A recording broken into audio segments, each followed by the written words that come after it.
ಇವತ್ತು ನೀರಾವರಿ ಹೋರಾಟ ಧಿಕ್ಕರಿಸಿ ಕೆಲಸ ನಡೆಸುತ್ತಿರುವ ನೀರಿನ ಆಫೀಸ್ನವರಿಗೆ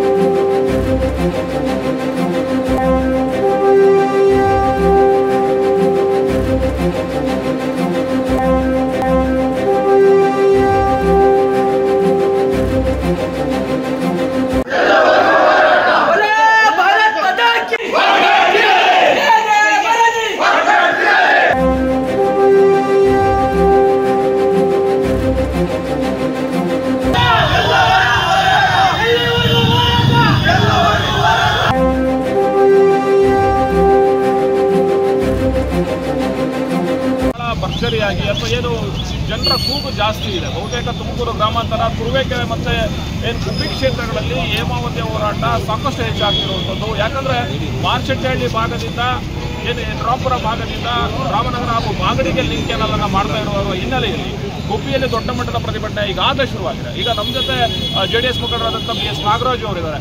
ಸೊ ಇವತ್ತು ಪ್ರತಿಭಟನೆ ಬಗ್ಗೆ ಏನು ಹೇಳ್ತೀವಿ? ಏನು ಇವತ್ತಿನ ದಿನ ರೈತರಿಗೆ ಏನು ಅನ್ಯಾಯ ಆಗ್ತದೆ ಅದರ ಬಗ್ಗೆ ಏನು ನಮ್ಮ ನೀರು ನಮ್ಮ ಹಕ್ಕು ಹೋರಾಟ ಶುರುವಾಗಿದೆ. ಎಲ್ಲ ರೈತರು ತಂಡೋಪತಂಡವಾಗಿ ಬರ್ತಾ ಇದ್ದಾರೆ. ಯಾಕೆಂದರೆ ಗೊತ್ತಿದೆ ರೈತರಿಗೆ ಏನು ಆಗ್ತಾ ಇದೆ ಅಂತ. ಅವ್ರ ಬುಡಕ್ಕೆ ಕೊಳ್ಳಿ ಬೀಳ್ತಾ ಇದೆ. ಅವಾಗ ಬಿದ್ದಾಗ ಯಾರು ಸುಮ್ಮನೆ ಇರೋದಿಲ್ಲ. ಯಾರು ಸಹಕಾರ ಕೊಟ್ಟರು ಕೊಡದಲ್ಲೇ ಇದ್ರೂ ನಮ್ಮ ರೈತರು ರೊಚ್ಚಿಗೆದ್ದಿದ್ದಾರೆ. ಯಾಕೆಂದರೆ ಅವ್ರಿಗೆ ನ್ಯಾಯ ಕೇಳ್ತಾ ಇದ್ದಾರೆ. ಇದು ಅದಕ್ಕೋಸ್ಕರ ಇಡೀ ಜಿಲ್ಲೆಯಾದ್ಯಂತ ಬಂದ್ ಮಾಡ್ತಾ ಇದ್ದಾರೆ. ಕೆನಲ್ನ ನಿಲ್ಲಿಸಲೇಬೇಕು. ಯಾಕೆಂತಂದರೆ ಅವ್ರ ಹೊಟ್ಟೆ ಮೇಲೆ ರೈತರು ನಮ್ಮ ಹೊಟ್ಟೆ ಮೇಲೆ ಒಡೆದು ಬೇರೆ ಯಾರನ್ನ ಹೊಟ್ಟೆನ ತಣ್ಣಗೆ ಮಾಡ್ಕೊಳೋದಕ್ಕೆ ಯಾರೂ ಇಲ್ಲ. ಯಾಕೆಂದರೆ ಅಲ್ಲಿರೋರು ರೈತರೇ ಬೇರೆ ರೀತಿ ತಗೊಳ್ಳಿ ನೀರನ್ನ. ವಾಮ ಮಾರ್ಗದಲ್ಲಿ ನಮ್ಮ ಜಿಲ್ಲೆಯ ರೈತರ ಮೇಲೆ ಹೊಟ್ಟೆ ಮೇಲೆ ಹೊಡೆದು ತಗೊಂಡೋಗೋದು ಎಷ್ಟು ಸತ್ಯ. ಅದಕ್ಕೋಸ್ಕರ ಇವತ್ತು ಹೋರಾಟನ ನಾವು ಮಾಡ್ತಾ ಇದ್ದೀವಿ. ಬಹುತೇಕ ಎಲ್ಲ ಮುಖಂಡರು ಕೂಡ ಗುಬ್ಬಿ ಬಸ್ ನಿಲ್ದಾಣದಲ್ಲಿ ಪ್ರತಿಭಟನೆ ಮಾಡೋದಕ್ಕೆ ಗುಬ್ಬಿಯನ್ನು ಬಂದ್ ಈಗಾಗಲೇ ಮಾಡಿದ್ದಾರೆ. ನಮ್ಮ ಜೊತೆ ಈಗ GN ಬೆಡ್ಸ್ವಾಮಿ ಅವರಿದ್ದಾರೆ. ಸೊ ಈ ಒಂದು ಪ್ರತಿಭಟನೆ ಬಗ್ಗೆ ಅವ್ರು ಏನು ಹೇಳ್ತಾರೆ? ಸರ್, ಹೇಗಿದೆ ಇವತ್ತು ಪ್ರತಿಭಟನೆ? ನಿಜವಾಗ್ಲೂ ಕೂಡ ಈ ಜಿಲ್ಲೆ ಜನಕ್ಕೆ ಗೊತ್ತಾಗಿದೆ ಹೇಮಾವತಿ ನೀರಿನ ಬಗ್ಗೆ ಏನೆಲ್ಲ ವ್ಯವಸ್ಥೆ ಆಗ್ತಾ ಇರ್ತಕ್ಕಂಥದ್ದು. ಹಾಗಾಗಿ ಇವತ್ತು ಸ್ವಯಂ ಪ್ರೇರಣೆಯಿಂದ ಇಡೀ ಗುಬ್ಬಿ ನಗರ ಬಂದಾಗಿದೆ, ತಾಲೂಕು ಬಂದಾಗಿದೆ. ಎಲ್ಲ ಕೂಡ ರೈತರು, ಎಲ್ಲ ಸಂಘಟನೆಯ ಉಳಿತಕ್ಕಂಥ ಎಲ್ಲ ಮುಖಂಡರು ಕೂಡ ಇವತ್ತು ಸ್ಟ್ರೈಕಲ್ಲಿ ಭಾಗಿಯಾಗಿದ್ದಾರೆ. ಹಾಗಾಗಿ ಶಾಂತಿಯುತವಾಗಿ ಸ್ಟ್ರೈಕ್ ನಡೀತಾ ಇದೆ.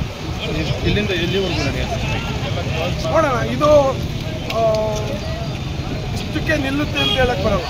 ಇವತ್ತು ಸಂಪೂರ್ಣವಾಗಿ ಬಂದಾಗಿದೆ. ಆ ಬಂದಿಗೆ ಇವತ್ತು ಎಲ್ಲರೂ ಕೂಡ ಒಂದು ಸಮಂಜಸವಾಗಿ ಒಪ್ಪಿಗೆ ಕೊಟ್ಟಿದ್ದಾರೆ. ಹಾಗಾಗಿ ಇದು ಆ ಒಂದು ಕಾಮಗಾರಿ ನಿಲ್ಲವರೆಗೂ ಕೂಡ ಈ ಕಾಮಗಾರಿ ಬಂದಂತೂ ಅಥವಾ ಈ ಹೋರಾಟ ಅಂತೂ ನಿಲ್ಲಕ್ಕೆ ಸಾಧ್ಯನೇ ಇಲ್ಲ.